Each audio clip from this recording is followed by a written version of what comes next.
Hello, welcome to Dee Dee Blooms. Today I am repotting a very new orchid in my collection. It's a Chondranthes, not sure if I'm pronouncing that correctly. Amazing Andrea, pretty in pink. Sorry, I'm not sure why this isn't focusing very well. The tag. There's not much information, there we go. There's not much information on the internet in regards to this particular orchid. I recently purchased it through Etsy, a vendor called Shoal Creek, who I get a lot of very beautiful seedlings from.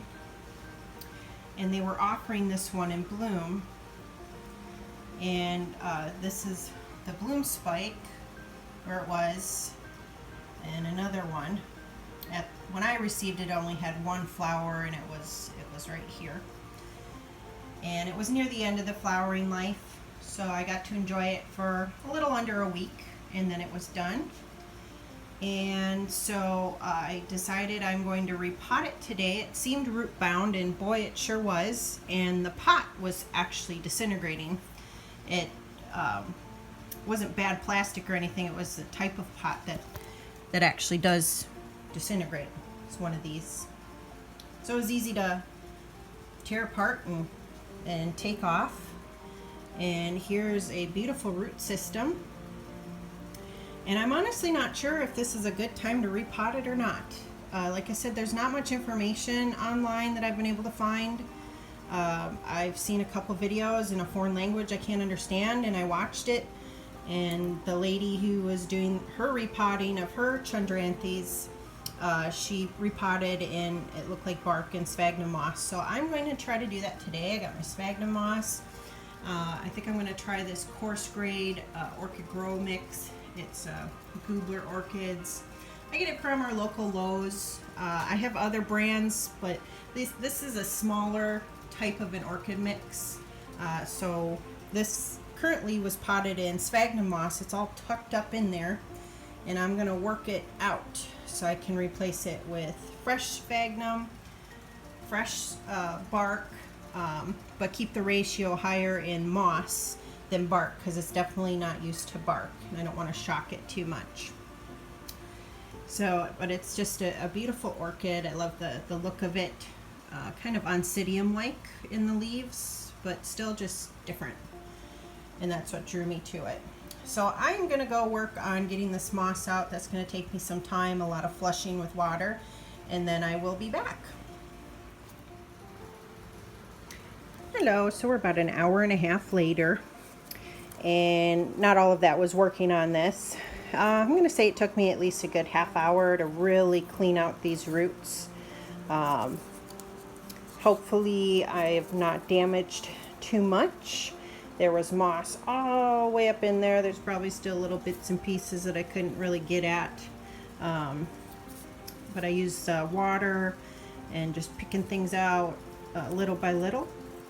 And just really happy with the root system, and I hope that it will rebound just fine.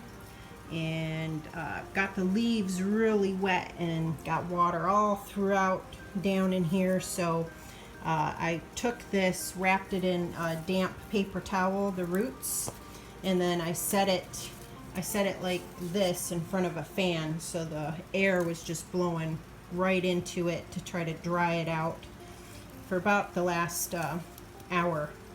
So I went outside and was picking some fruit off my fruit trees, and while this was hopefully drying out way down in here, because I certainly don't want to cause any rot down in here. So next I'm going to be grabbing my moss and the bark and potting it up.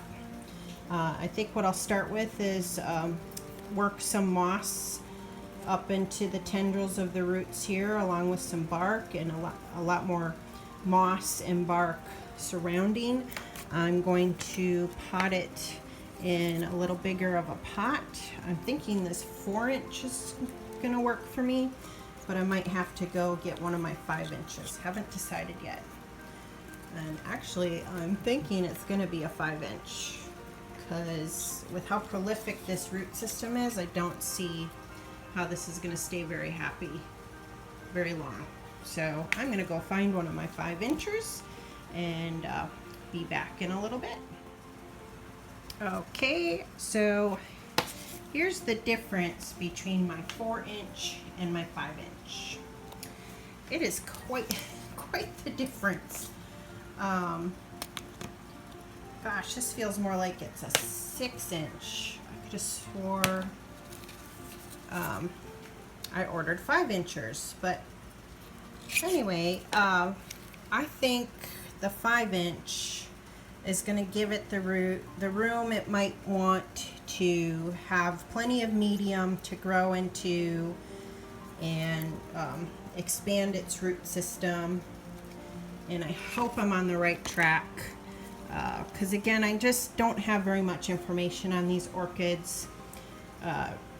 So hopefully I will do well by this orchid using the bigger pot. And so I'm gonna start with a moss layer on the bottom. Again, work some media up into the roots because it's a very dense root system.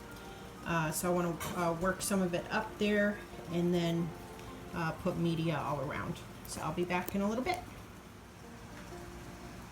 Okay, so I've got this all potted up. I sprinkled my mycorrhizal fungi over the top already, so my last step is going to be to water this through, find a decorative pot, and put it back where it's been growing.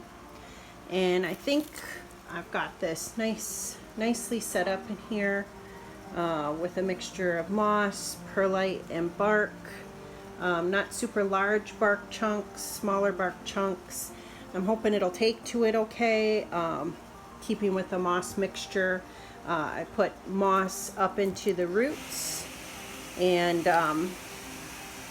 so hopefully it will keep the moisture that it's used to. I'll keep a close eye on it. I can see some of the roots. Actually, there's one right here trying to make an escape. I'll work that one back in. And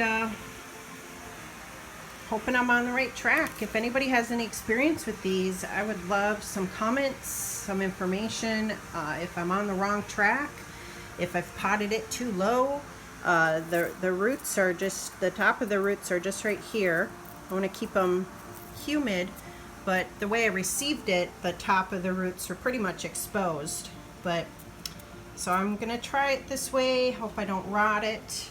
Again, I'll keep a close eye and hope it will grow some new growths for me and bloom someday for me.